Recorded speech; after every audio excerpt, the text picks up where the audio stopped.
Every fighter knows something about pain.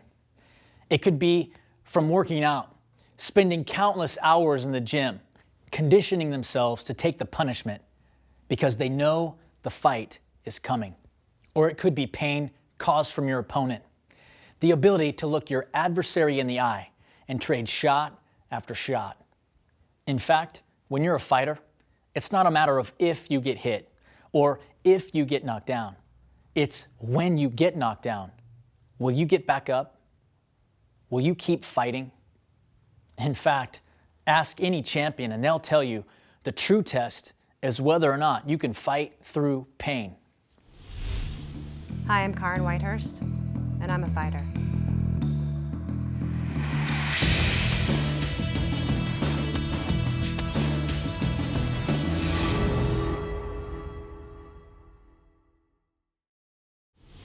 I grew up in a small town, Oatman, Arizona, and had a really good childhood. And along the way, when I was 9, almost turning 10, my father passed away, and it was very difficult not having my dad in my life at a young age. And my mom worked really, really hard trying to do everything from getting me to school and making sure that I had plenty of school clothes because she was a single mom.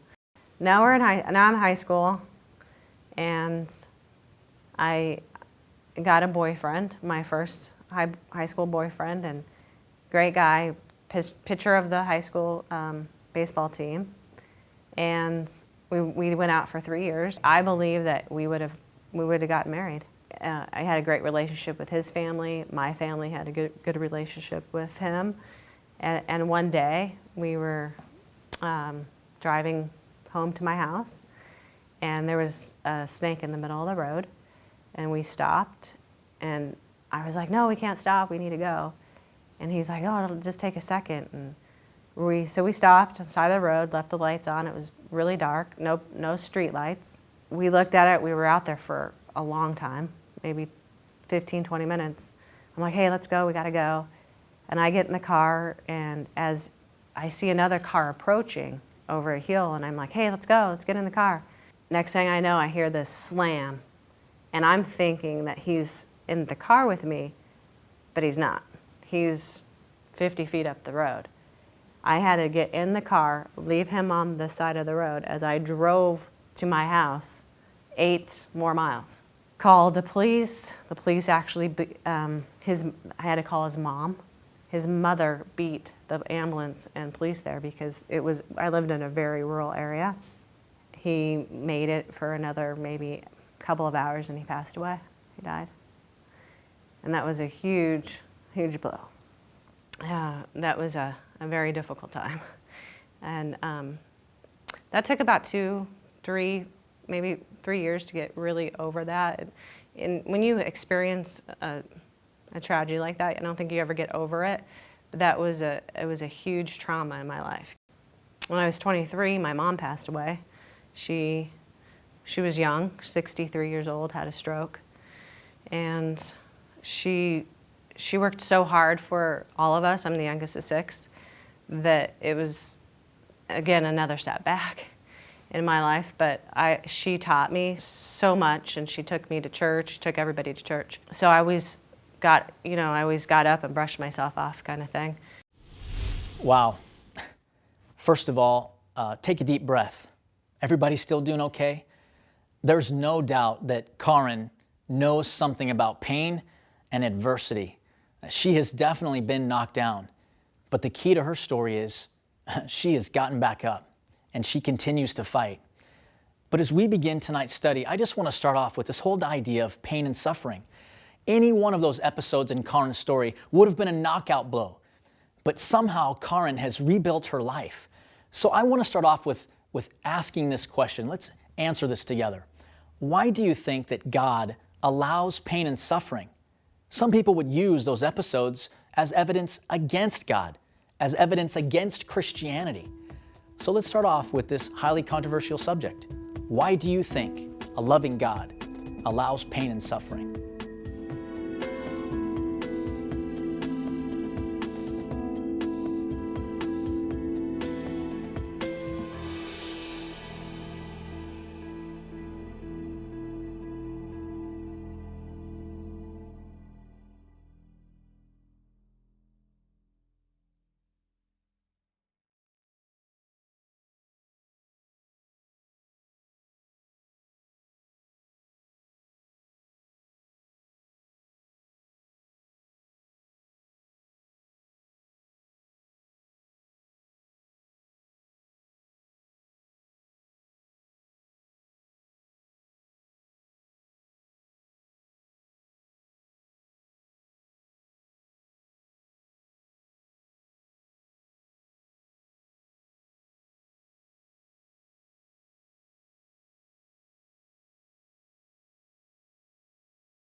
I got married and everything was going really well, and found CCV, loved that church, built a new home not very far away over on Happy Valley and Fifth Avenue.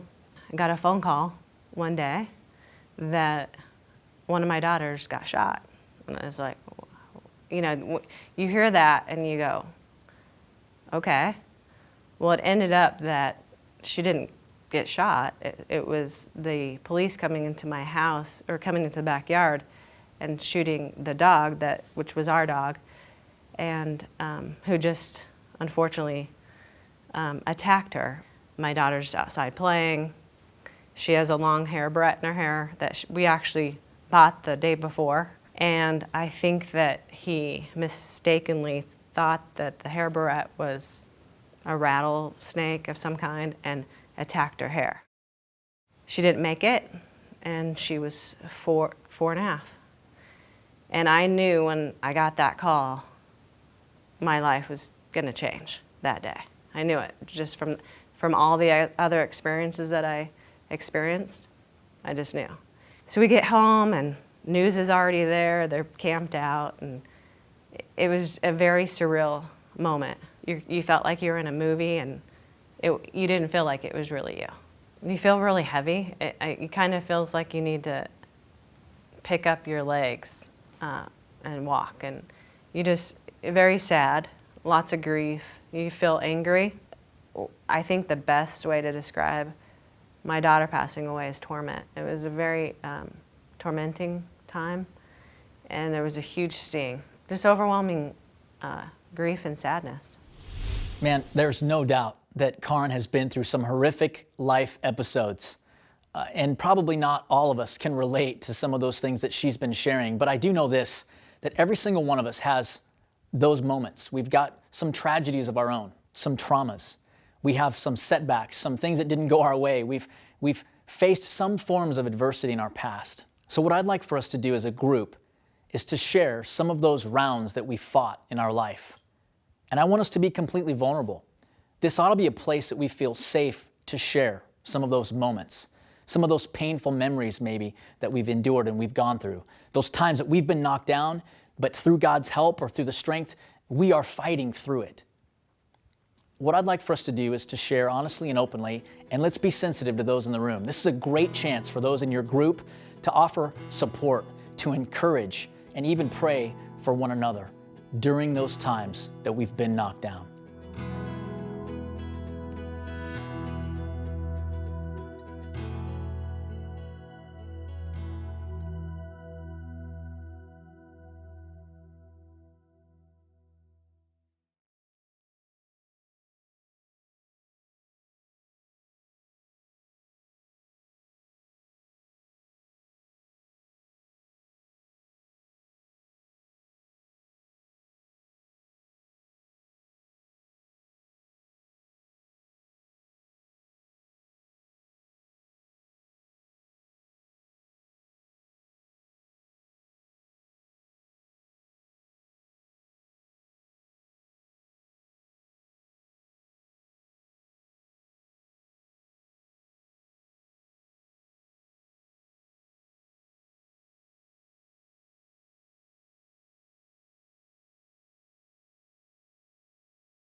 right after that we get the call, and I called one of my friends in my neighborhood, and she says, I'll take care of everything.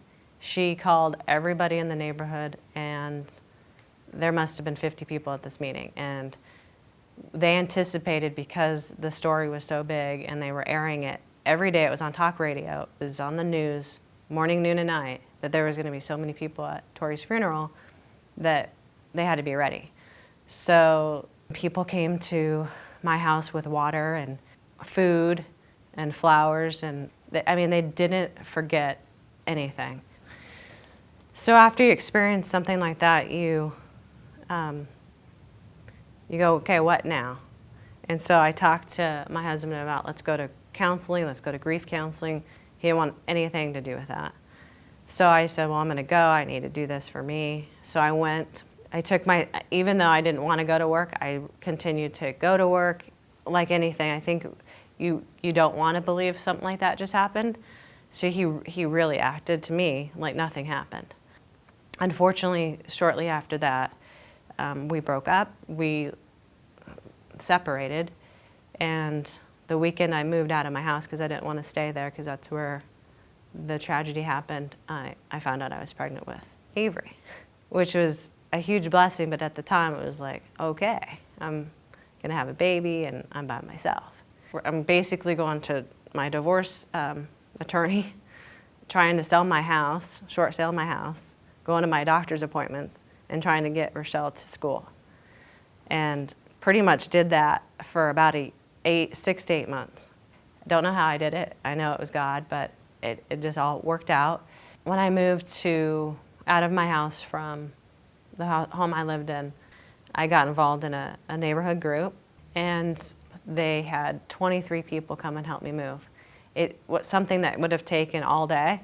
We were done at noon. The neighbor, when I got to my new home, who was standing on his driveway with his coffee cup in his hand and said, are you famous? What's going on here? I've never seen anything like this. And I said, no, it's a bunch of people from my church. So that support was tremendous. I mean, there wasn't anything that was missed, and there were so many people involved that I would never be able to even thank them for everything they did. You just don't know what road that the Lord wants you to take. And I remember getting a call shortly after, probably not even a year after my daughter passed away, from a mom who lost their daughter. And she goes, you're one of the first people I called. And I knew that so many people just came to help me, and they didn't say, what can I do for you? They were just there, that I just said, oh, I'll be right over. So that was one of the biggest experiences that I took away, that don't say, what can I do for you?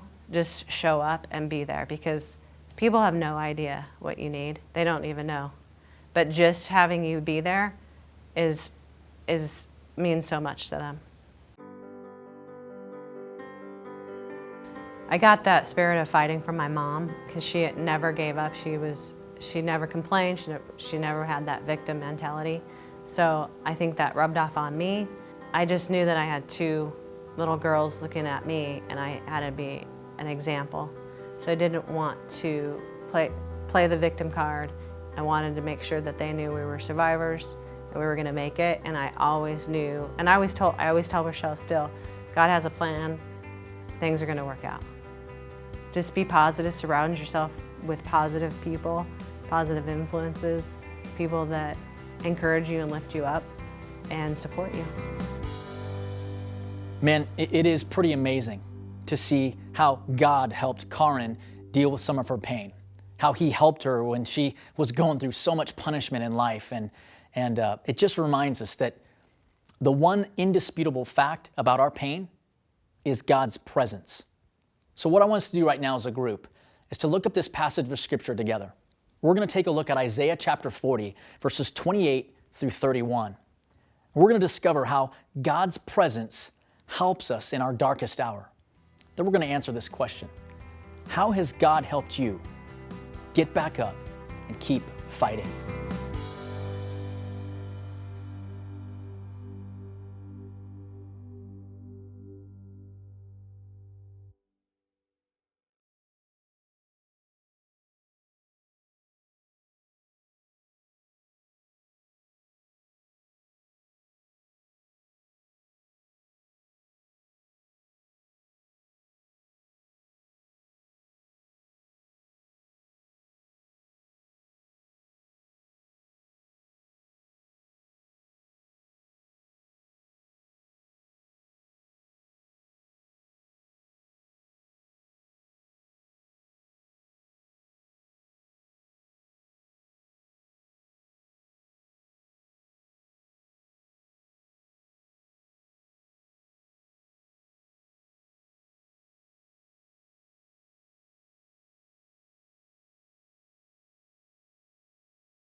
What I'd like for us to do in the next few minutes as a group is to read a passage in the Bible, Psalm chapter 31. What we're going to do is have you get there, and then we'd like for you to answer these questions. What's significant about this passage is the fact that this was written by a fighter, by a warrior named David. Maybe you remember him if you've been with our groups through our study in the story. We hit this back in the fall. He was the king that we met when he was first a young shepherd boy and then followed him through the time of his reign. You remember young David. He was facing off against Goliath. This unknown shepherd boy would soon become a champion and the king and leader of all of Israel. David, in his kingdom, in his reign, he knew something about adversity, not just facing off against a giant, but he knew what it was like to face off against betrayal, against abandonment, against enemies that were ready to put him to the sword at every single turn in his life. What I'd like for us to do is look at this passage and then answer the following questions in the next few minutes. Let's take a look and learn from this fighter.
Karin is a champion, a true fighter in every sense of the word. Why? Because she got knocked down, but she got back up. And she talked about those things that helped her do that, those things that helped her keep fighting, the presence of God, and the very real and powerful help that she got from her neighborhood group. Guys, that's what neighborhood ministry is all about. And I think that it's been really great that we've done such a good job as a ministry and as a church of looking outside of our walls and seeing how we can make a difference. We did that through our Family to Family project. I think it's been great how we've looked at how we can influence our neighborhood for Jesus Christ and how we can get to know our neighbors one person at a time. But tonight, I want you to look right in this room, and our takeaway is this. We want you to find a need and meet it right here, right in your living room. Because I guarantee that if we were completely honest, probably one of us can relate with Karin. One of us has a need, and we can come together as a group and we can meet that. And maybe it's just providing help or hope in some way, shape, or form in ways that are large and small. Here's the key. Find a need and meet it. Let's be the neighborhood ministry that looks out for its own. Let's be the church that fights through pain.